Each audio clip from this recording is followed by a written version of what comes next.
श्रीमद् भागवत गीता सार अध्याय 3 कर्मयोग। नमस्कार प्रिय भक्तों, जय श्री कृष्ण। आज हम श्रीमद् भागवत गीता के तीसरे अध्याय में प्रवेश करने जा रहे हैं, जिसे कहा गया है कर्मयोग, यानी कर्म के द्वार मोक्ष का मार्ग। इस अध्याय में भगवान श्री कृष्ण अर्जुन को बताते हैं कि जीवन में कर्म से भागना नहीं चाहिए, बल्कि उसे भगवान को समर्पित भाव से करते रहना चाहिए। जब युद्ध भूमि में अर्जुन ने अपने शस्त्र डाल दिए और कहा कि मैं युद्ध नहीं करूँगा, तब भगवान मुस्कुराए और बोले कि कर्म से कोई नहीं बच सकता। यह वाक्य पूरे अध्याय का सार है। भगवान समझाते हैं कि हर जीव प्रकृति के गुणों से प्रेरित होकर कर्म करता है, चाहे वह सांस लेना हो, चलना हो, बोलना हो, सोचना हो, सब कर्म है। और जब तक शरीर है तब तक कर्म से मुक्ति असंभव है। इसीलिए कर्म से भागने की बजाय हमें सही भाव में कर्म करना सीखना चाहिए। अर्जुन ने कहा, यदि आप ज्ञान को श्रेष्ठ मानते हैं तो फिर मुझे भयानक युद्ध जैसे कर्म में क्यों लगा रहे हैं। इस पर भगवान कहते हैं कि केवल ज्ञान प्राप्त करने से मुक्ति नहीं मिलती, जब तक वह ज्ञान कर्म के साथ जुड़ा न हो। कृष्ण कहते हैं कि मनुष्य कर्म से नहीं, कर्म के फल की आसक्ति से बनता है। इसीलिए सच्चा योगी वही है जो कर्म करता है, परंतु उसके परिणाम की चिंता नहीं करता। वह न तो सफलता में गर्व करता है, न असफलता में दुखी होता है। उसका हर कर्म ईश्वर को समर्पित होता है। यही निष्काम कर्म योग है। भगवान उदाहरण देते हैं, जैसे राजा जनक ने कर्म करते हुए ही परम सिद्धि पाई। उन्होंने अपने राज्य का संचालन किया, परंतु कर्म के फल से अलिप्त रहे। इसी प्रकार ज्ञानी व्यक्ति भी समाज के कल्याण के लिए कर्म करता है। अगर ज्ञानी लोग ही कर्म छोड़ देंगे तो सामान्य लोग क्या करेंगे। इसीलिए ज्ञान होने पर भी कर्म करना आवश्यक है। कृष्ण आगे कहते हैं कि यह संसार कर्म से ही चलता है। जब ब्रह्मा ने सृष्टि की रचना की, तब उन्होंने कहा कि यज्ञ द्वारा यह संसार फलता फूलता रहेगा। मनुष्य जब यज्ञ के भाव से, यानी दूसरों के हित के भाव से कर्म करता है, तभी जीवन सफल होता है। यहाँ यज्ञ का अर्थ केवल अग्नि में आहुति देना नहीं है, बल्कि अपने हर कार्य को ईश्वर और समाज के हित के लिए करना है। जब हम अपने स्वार्थ से ऊपर उठकर दूसरों के लिए कार्य करते हैं, तो वह कार्य कर्म योग बन जाता है। भगवान कहते हैं, जो व्यक्ति अपने कर्म के फल की इच्छा से मुक्त होकर कर्म करता है, वही सच्चा कर्मयोगी है। परंतु जो व्यक्ति केवल खाने और भोगने में लगा रहता है, वह व्यर्थ जीवन जीता है। जो व्यक्ति केवल अपने सुख के लिए काम करता है, वह प्रकृति के इस महान चक्र को रोक देता है।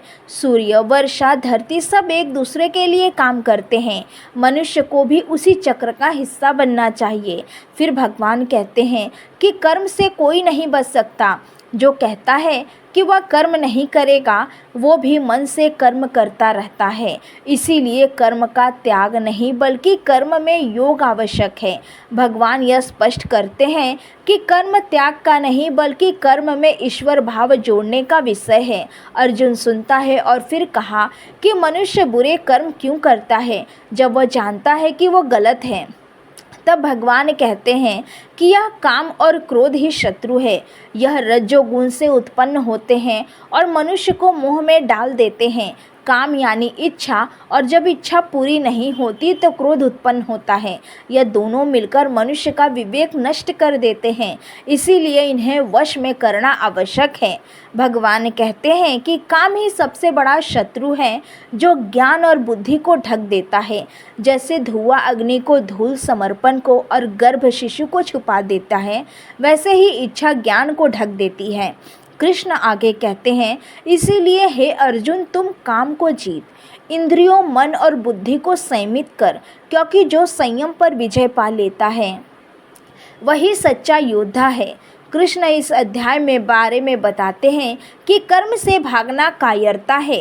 उन्होंने कहा कि अगर तुम युद्ध नहीं करोगे तो भी तुम्हारा स्वभाव तुम्हें कर्म की ओर ले जाएगा, क्योंकि तुम्हारा जन्म ही क्षत्रिय के रूप में हुआ है और क्षत्रिय का धर्म है धर्म की रक्षा करना। भगवान यह भी बताते हैं कि संसार में दो मार्ग हैं, एक ज्ञान योग का और दूसरा कर्म योग का, परंतु अधिकांश लोगों के लिए कर्म योग ही सरल और श्रेष्ठ मार्ग है, क्योंकि कर्म करते हुए भी मनुष्य धीरे धीरे ज्ञान प्राप्त कर लेता है। कृष्ण कहते हैं कि कर्म करना तेरी प्रकृति है, इसीलिए उसे त्यागने की कोशिश न कर, बस उसका भाव बदल दे।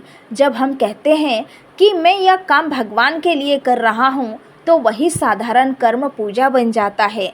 कृष्ण कहते हैं कि हे अर्जुन, अपने सभी कर्मों को मुझ में अर्पित कर, आसक्त और अहंकार को त्याग कर युद्ध कर। ऐसा करने वाला व्यक्ति पाप से मुक्त हो जाता है। फिर भगवान उदाहरण देते हैं, ज्ञानी व्यक्ति भी कर्म करता है, परंतु वो दूसरों को प्रेरणा देने के लिए कर्म करता है। यानी ज्ञानी लोग कर्म छोड़ दे तो अज्ञानी लोग भ्रमित हो जाएंगे। इसीलिए ज्ञानी को भी समाज के भले के लिए कर्म करना चाहिए, भले ही वो स्वयं मुक्त क्यों न हो। कृष्ण बताते हैं, मनुष्य को अपने स्वभाव के अनुसार कर्म करना चाहिए। हर व्यक्ति में 3 गुण होते हैं, सतोगुण, रजोगुण और तमोगुण। इन्हीं से प्रेरित होकर वह कर्म करता है। जो व्यक्ति अपने स्वभाव के विपरीत कर्म करता है वह संघर्ष में पड़ जाता है। इसीलिए भगवान कहते हैं, अपने स्वधर्म का पालन करना उत्तम है, भले ही उसमें कुछ दोष हो। पराये धर्म को अपनाना भयावह है। भगवान इस अध्याय के अंत में अर्जुन को पुनः समर्पण कराते हैं कि हे अर्जुन, तू कर्म कर, लेकिन फल की आसक्ति मत रख, क्योंकि जो व्यक्ति कर्म के फल से मुक्त होकर कर्म करता है वही मोक्ष को प्राप्त होता है। वे कहते हैं कि कर्म से ही मनुष्य महान बनता है, इसीलिए निष्काम भाव से ही कर्म करना ही जीवन का सबसे बड़ा धर्म है। प्रिय श्रोताओ, भगवान कृष्ण का यह उपदेश केवल अर्जुन के लिए नहीं था, बल्कि हम सबके लिए है। आज भी हम सभी अर्जुन की तरह द्वंद में फंस रहे हैं, करना है या नहीं करना, अच्छा है या बुरा, सही या गलत।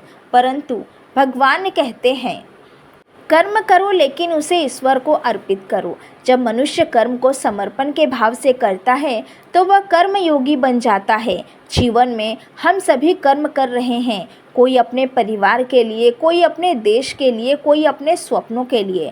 परंतु जब हम हर कर्म को ईश्वर सेवा मान लेते हैं तो वह कर्म योग बन जाता है। भगवान कहते हैं, ऐसा व्यक्ति चाहे बाजार में काम करे, खेत में हल चलाए या मंदिर में दीप जलाए, वह सब कर्म मुझे ही अर्पित कर रहा होता है। कर्म योग का अर्थ है कर्म करते रहो, परंतु मन में ईश्वर का भाव रखो।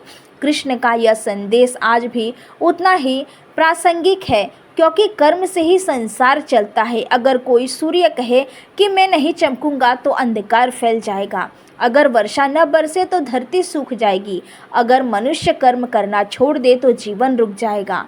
इसीलिए भगवान कहते हैं, कर्म ही जीवन का धर्म है।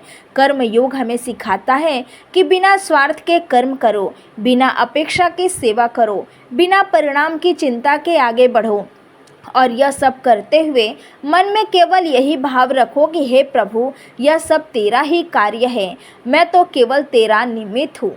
जब हम ऐसा सोचने लगते हैं तो हमारा हर कर्म पूजा बन जाता है और हम जीवन में सच्ची शांति महसूस करते हैं। भगवान श्री कृष्ण का यह उपदेश हमें बताता है कि कर्म से भागना कमजोरी है, परंतु कर्म को ईश्वर को समर्पित कर देना ही सच्ची मुक्ति है। इस प्रकार श्रीमद् भागवत गीता का 3रा अध्याय समाप्त होता है। कर्म योग जो हमें सिखाता है कि कर्म ही पूजा है, कर्म ही साधना है और कर्म ही मोक्ष का मार्ग है। अगर आपको श्रीमद् भागवत गीता अध्याय 3 की यह दिव्य कथा पसंद आई हो तो वीडियो को लाइक करें, अपने दोस्तों के साथ साझा करें और चैनल को सब्सक्राइब करें,